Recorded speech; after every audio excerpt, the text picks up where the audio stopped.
Proving who launched a cyberattack is like searching for a needle in a digital haystack. The very nature of digital warfare makes tracking fingerprints incredibly difficult. Take Stuxnet and NotPetya as prime examples. These attacks reshaped our understanding of cyber attribution, showing how adversaries exploit the digital landscape's inherent obscurity to evade responsibility. Cyber attribution begins with technical analysis, but quickly becomes murky. Investigators examine malware code for unique signatures, trace command servers, and analyze timestamps. However, skilled attackers anticipate these methods. They route traffic through hacked servers in neutral countries, use encryption to hide communications, and plant false clues, creating a hall of mirrors where every lead could be authentic or deliberately placed to deceive. Some even mimic rival nations' hacking tools to sow confusion. The investigation into Stuxnet's origins reveals how attribution unfolds. When this malware appeared in 2010, cybersecurity firms noticed unusual characteristics. The code contained Hebrew language variables and exploited 4 zero-day vulnerabilities, an unusually high concentration pointing to nation-state resources. Most tellingly, it specifically targeted Iranian uranium centrifuges, indicating deep knowledge of nuclear facility operations. Forensic analysis showed the worm avoided activation between 2007 to 2009, likely a testing period, and excluded computers from certain IP ranges, possibly allies of its creators. By 2012, investigative reporting revealed Stuxnet originated from a joint US-Israel operation codenamed Olympic Games. The NSA developed the malware, while Israel built a replica of Iran's centrifuge facility for testing. Yet neither government officially acknowledged responsibility, demonstrating how cyber operations maintain plausible deniability despite overwhelming evidence. NotPetya presented different challenges when it emerged in 2017. Unlike Stuxnet's precision, this attack caused global collateral damage that made hiding its origins impossible. Analysts noticed it first struck Ukrainian systems on Constitution Day, a symbolic date in Russia's conflict with Ukraine. The attackers used a compromised update for Ukrainian tax software, showing insider knowledge of local infrastructure. Technical evidence pointed squarely to Russian involvement.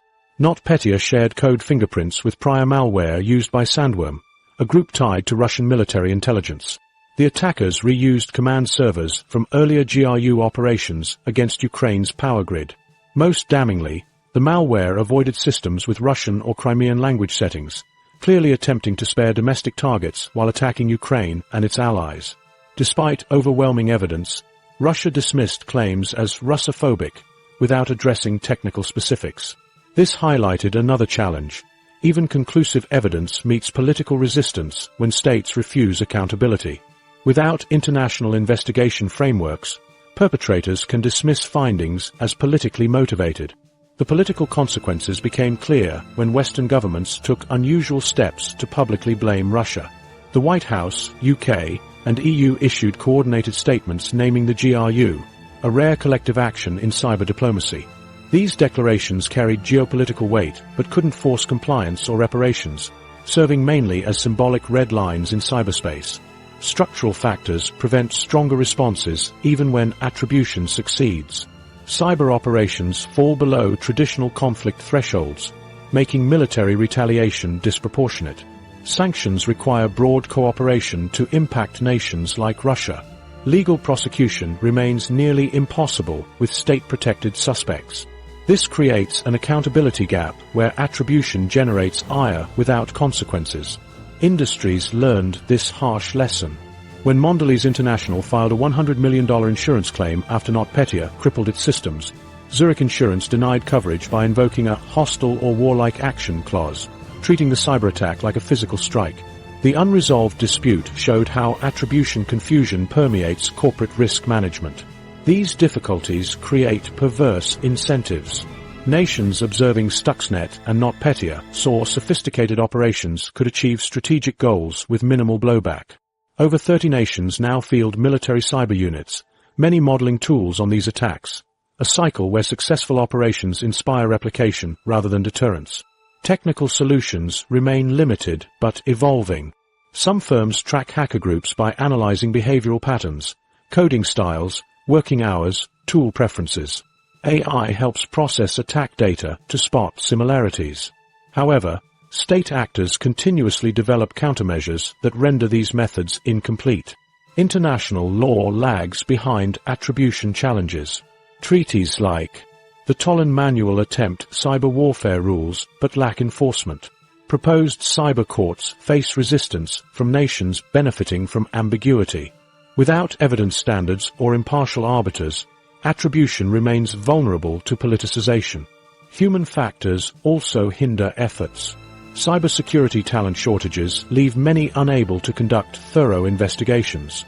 Analyst burnout degrades long-term tracking of adversary groups. Insider threats like Edward Snowden's leaks give attackers insight into detection methods, tilting the advantage toward patient, well-resourced adversaries. Failed attribution consequences extend beyond individual attacks. Russian cyber tactics progressed from espionage to disruption to destruction, a trajectory enabled by limited consequences. Similar patterns appear in Chinese intellectual property theft and North Korean cryptocurrency heists, where attribution difficulties reduce risks. Private sector analysts face dilemmas. Security firms must balance publishing findings against retaliation risks.